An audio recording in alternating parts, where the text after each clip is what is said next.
semester 1. Di sini saya akan mengerjakan tugas tentang hadis tarbawi yang didoseni oleh Ibu Neneng Fauziah. Tugasnya adalah membacakan 5 hadis sahih yang berkaitan tentang tarbawi ataupun pendidikan.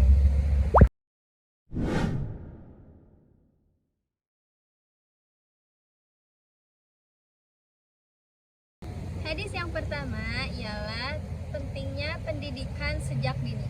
Itu Bismillahirrahmanirrahim. An Abi Hurairah radhiyallahu anhu qala Rasulullah sallallahu alaihi wasallam kullu maulidin yuladu 'alal fitrati fa abawahu yuwahhidanihi aw yunassiranihi aw yumajjisanihi. Rawahu Bukhari wa Muslim. Yang artinya, setiap anak dilahirkan dalam keadaan suci. Ibu dan ayahnya lah yang menjadikan mereka Yahudi, Nasrani, dan juga Majusi. Hadis riwayat Bukhari dan Muslim. Hadis di atas menjelaskan bahwa setiap anak memiliki fitrah dan potensi di dalam dirinya sendiri. Orang tuanya lah yang bertanggung jawab untuk mengembangkan potensinya tersebut. Potensi anak itu sangatlah bersih, bagaikan kertas putih yang belum tercoret-coret oleh tinta. Sebagaimana yang diibaratkan oleh Imam Ghazali dalam kitab Ihya Ulumuddin, sebagai permata yang belum diukir dan dibentuk oleh rupa apapun, permata itu merupakan amanat dari Allah yang dititipkan kepada orang tuanya. Oleh karena itu, menurut Imam Ghazali, orang tua harus memperhatikan perkembangan fase-fase anaknya dan memberikan pendidikan yang memadai sesuai dengan fase yang ada, agar permata yang diamanatkannya dapat dibentuk dalam rupa yang indah.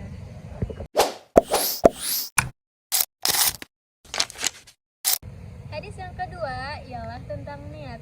Bismillahirrahmanirrahim. Qala Amirul Mu'minin radhiyallahu anhu sami'tu Rasulullah sallallahu alaihi wasallam yaqulu innamal a'malu binniyat wa innamal likulli imri'in ma nawa. Rawahu Bukhari wa Muslim. Yang artinya, Amirul Mukminin berkata, aku mendengar Rasulullah sallallahu alaihi wasallam bersabda, sesungguhnya amal perbuatan itu tergantung pada niatnya seorang. Hadis ini menjelaskan bahwa baik atau buruknya suatu perbuatan di sisi Allah tidak hanya dinilai dari bentuk lahiriahnya saja, tetapi dari yang ada di dalam hatinya. Dua orang bisa melakukan perbuatan yang sama, namun hasilnya akan tetap berbeda karena niatnya pun berbeda. Jika amal seorang itu karena Allah, maka orang tersebut akan mendapatkan pahalanya. Sedangkan jika seorang itu karena ingin dipuji atau hanya karena dunianya saja, maka orang itu akan kehilangan semua pahalanya.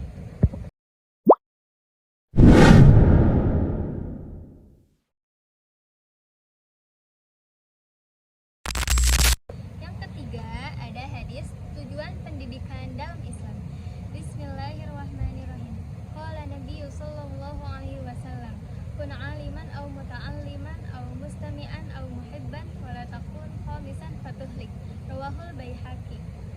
Yang artinya, Rasulullah sallallahu alaihi wasallam bersabda, jadilah engkau orang yang berilmu atau yang belajar atau yang mendengarkan ilmu atau yang mencintai ilmu, dan janganlah engkau menjadi orang yang kelima, maka engkau akan celaka. Hadis riwayat Baihaqi. Hadis di atas mengajak kita untuk menjadi orang yang berilmu, orang yang mendengarkan ilmu, dan orang yang mencintai ilmunya. Karena hakikatnya itu tujuan dari pendidikan, yakni memiliki ilmu yang dapat dimanfaatkan atau menjadi pecinta ilmu, bukan karena hal lain. Maksudnya, jangan menjadi dari apa yang 4 tersebut. Selain dari 4 tersebut, meliputi pemalas, pembenci ilmu, perusak ilmu, dan lain sebagainya.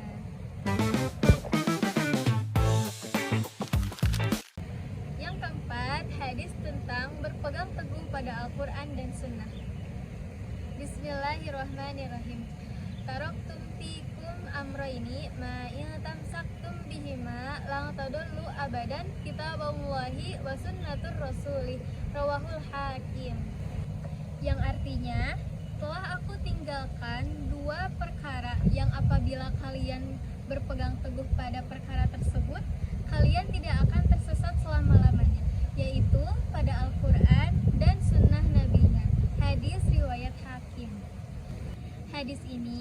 merupakan wasiat dari Nabi Muhammad SAW agar umatnya selamat di dunia dan juga akhirat.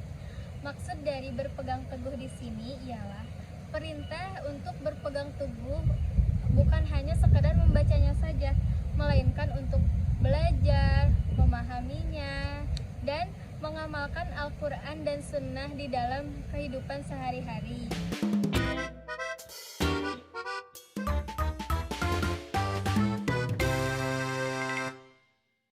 Hadis yang kelima ialah hadis tentang pentingnya bertanya. Bismillahirrahmanirrahim. An Jabirin radhiyallahu anhu qala Rasulullah sallallahu alaihi wasallam innamas sifa'u al-ayyi as-su'alun rawahu Abu Daud wa Tirmizi. Yang artinya, dari Jabir radhiyallahu anhu ia berkata, Rasulullah sallallahu alaihi wasallam bersabda, sesungguhnya obat dari kebodohan itu ialah tak lain dari bertanya. Hadis riwayat Abu Daud dan Tirmizi. Hadis di atas menjelaskan bahwa bertanya untuk mendapatkan pelajaran atau ilmu dari seorang guru itu memiliki peran yang sangat penting, sehingga bertanya adalah obat dari semua permasalahan. Dan orang yang bertanya itu pun akan mendapatkan pahala dari Allah Subhanahu wa Ta'ala. Oleh karena itu, kita tidak boleh malu untuk bertanya ketika dalam pembelajaran. Sebagaimana pepatah mengatakan bahwa malu bertanya akan sesat di jalan, sehingga obat yang sangat ampuh untuk menghilangkan kekeliruan atau kesesatannya adalah bertanya. Demikian hafalan hadis tarbawi ini yang dapat saya sampaikan. Semoga dari hafalan hadis tarbawi ini kita selalu menambah kecintaan kita kepada Rasulullah Shallallahu Alaihi Wasallam dan menjadi bekal dalam kehidupan sehari-hari.